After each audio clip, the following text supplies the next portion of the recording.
So this whole larger issue is not just about this plane being diverted or whether this was an abuse of power or what actually happened, but it's a larger attitude that really is the problem. And that is what was pointed out in the 2G judgment as well. Are our politicians, are our senior bureaucrats using public property as private wealth? Joining me for more on that tonight, I'm joined by the Chief Information Commissioner of India, Mr. Shailesh Gandhi, joining me from Mumbai. I'm also joined by Renuka Chaudhary of the Congress, Nirmala Sitharaman of the BJP, Mohammed Salim of the CPIM, and Jitinder Bhargav, former director of Air India. Luckily, Mr. Bhargav retired a few months before that controversial flight. First, if I can begin with Mr. Gandhi. Mr. Gandhi, there's been a battle back and forth between the activists who filed for this RTI and Air India about how much they would actually reveal. Do you think that reluctance to come out with the information itself makes an important point? I think that's obvious. That's very obvious. I mean, I don't think you need any great logic to come to that conclusion.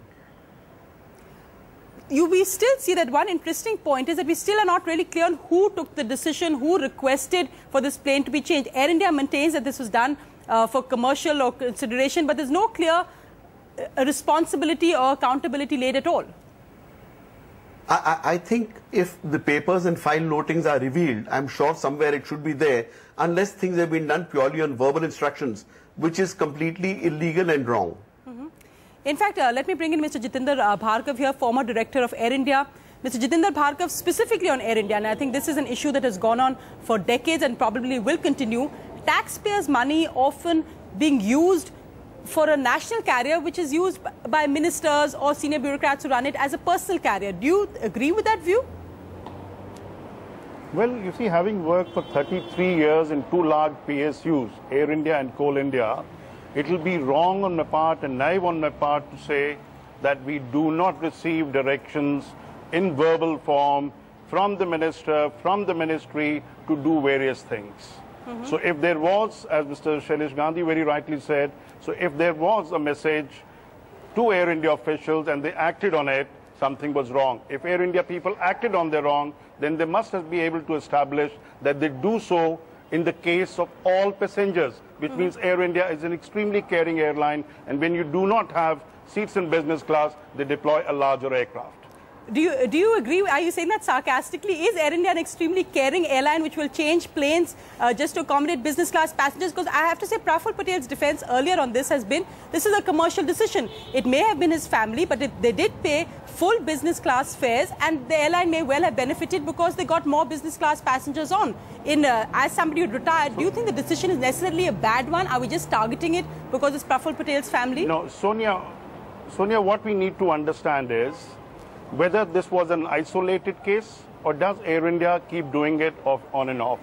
Perhaps the RTI activist who has got so much information out of Air India could perhaps ask for some more information whether this was an isolated case and how many such cases have taken place during the same quarter or over a period of 1 year. Well, I think that's an important hint right there. But Renuka Chaudhary, if you could come in here. The latest instance, perhaps, Praful Patel's happened 2 years ago. But let me quote to you the latest instance which has happened in Andhra Pradesh, where apparently reports say that an education minister has actually moved an exam out of his village or his area so that his son could get married in that examination center. When you talk about, many people talk derogatorily about Anna Hazare and his team. When you look at the other side of the picture and how public resources, public money is being used by people in power, do you yourself sometimes feel a sense of anger, frustration?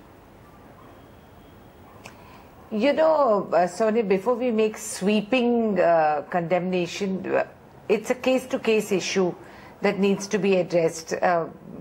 It's very resentful for everyone to be tarred with the same brush. Now, this concerned minister who had this examination center, supposedly, I'm not aware of the full facts, I've been trying to get in touch with the chief minister and I'm sure he's going to take the appropriate action. But the fact of the matter is, how do you change an exam? No, he actually said that he actually moved the examination center so that all the students who were meant to give it in that examination center in that area had to actually trek many kilometers more so that his son's wedding could be held there. Why his son's wedding should be held in the school or this examination center anyway is beyond belief.